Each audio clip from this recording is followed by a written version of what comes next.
years. Does Evan Walker a big pickup for the Sooners? Another big pickup, John Mateer. NFL draft analyst Todd McShay had some really positive things to say about Mateer. We'll discuss coming up next here on Locked On Sooners.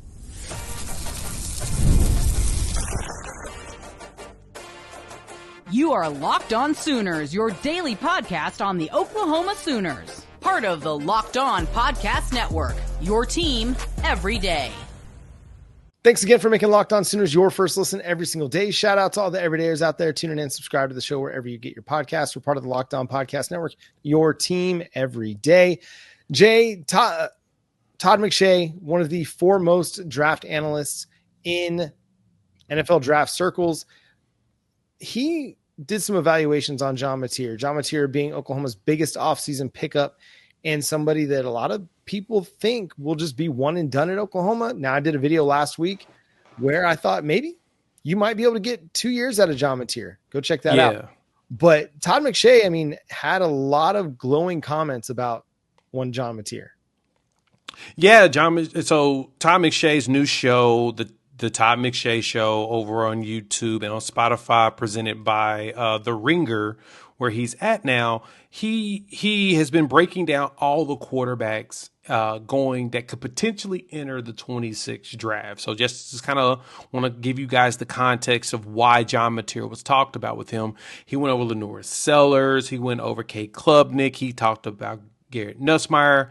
But when he got to John Mateer, him and his partner, they were talking about it, and their scale of 1 to 5, with 1 being the best, 5 being the lowest, every metric they had was either 3, 2, or 1, some 2.5s and some 1.5s, but they maintained above average for John Mateer. And the big thing he said, and even Jim Nagy tweeted out recently, that dude's one of the most competitive MFers that you would ever meet. And I think that was the selling point for them. And they were like, everything he does is like a highlight reel. And Todd McShay talked about it, how he was talking to someone else, and they would have a conversation. And the next thing you know, he'd be like, all right, I'm about to go watch the John Mateer tape. And they're like, what? You're going to watch Washington State? Yeah.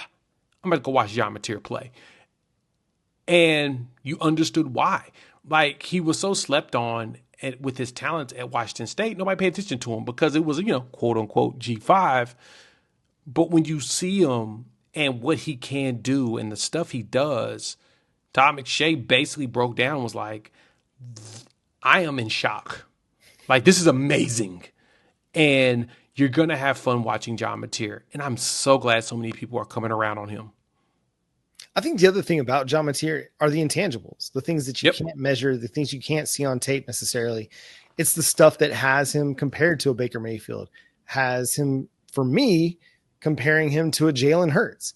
It is the competitiveness. It is the somewhat quiet demeanor. Can he be vocal? Absolutely. Is he going to be that way with his teammates? 100%. But with the media, he's a little bit more reserved, it seems. So he seems like a guy that is going to lay it all out there on the field. He's not going to hold anything back. He's probably going to put his body on the line, maybe a little bit too much at times, where you're going to say, hey, okay, maybe go out of bounds this time, as opposed to trying to take on that linebacker as you're going out of bounds. Just go ahead and step out of bounds. But it's that kind of stuff. Yeah. It's going to give Oklahoma just a little bit more of a boost, give them a little bit more energy, a little bit more buzz.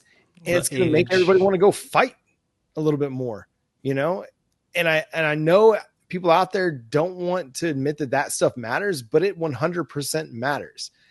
It reminds me of 2004. We're getting ready to play conference championship, and one of my fellow captains is in the parking lot getting a steroid injection into his shoulder, an anti-inflammatory, because he separated his shoulder in the semifinals the day before. And it had the rest of us geeked up. We were ready to go because our boy was about to get on the field with us. Couldn't do a whole lot, but what he could do was inspiring because he had that same kind of an edge. Now, totally different ball game, totally different level of competition, but John Mateer is going to bring that for Oklahoma's offense, and he's going to lead from the front. Yeah, it makes me think about in the NBA Finals with Tyrese Halliburton, who hurt his calf. Mm-hmm. And some people are saying he's selfish for playing, and then others are saying would say he was weak for not actually playing through the injury. It's like it's a lose-lose situation. But when you have a player like John Mateer who's going to go out there, give you everything, lay it all on the line, regardless of his health. Yes, and like you said it perfectly, John. That's the one thing I hope he takes in consideration as a John, like you, John, that he recognizes that it's okay to step out of bounds. Don't take that extra hit. Yeah. Don't drop that shoulder. You're going to get some pretty big boys in the SEC. The last thing you need to do is put yourself in a situation where you won't be playing. We would like to have you on the field, my boy. For all the best way of doing it. Exactly. For every game. So the best way to do that is, sometimes make a business decision when you're out there 30 yards down the field. Yeah. No reason to be all, macho. Make a business decision, take care of your body, and lead. But seriously, on a serious note, the breakdown that Todd McShay had, he actually went through a whole bunch of plays. And this wasn't this wasn't a situation where Todd McShay was picking only the best plays. He was running with it. No, he was watching actual all 22 tape and was looking at different type of passes. He talked about one pass where Mateer body was basically turned like 180 from where it was initially and was throwing it to his running back in the flat. And he was like, yeah, that's not a pass you would want to make. But the fact that he had the confidence to try it jumps out to the type of quarterback that he is. And Sooner fans, it's time to go ahead and just get gassed up. This man walks up there game one and he starts doing stuff. You're going to be like, okay, why didn't anybody tell me this? And I'm gonna remind you. Jay said it. John was saying it like crazy, right? Like that. We literally was talking about this for like the entire summer. Everybody that has watched go watch Washington State games. Go on YouTube. They are there. Just go watch the Washington State Washington game. Watch the Washington State Boise State game. Watch the Washington State Texas Tech game. Just go watch them. When you watch the tape, you're going to be like, how was this dude overlooked? And sometimes it's a situation where it truly is a story of an underdog. It truly is. It's one of those, nobody looked at him. He was not really recruited. And he said, you know what? Give me a year to learn this system. I'm going to take over.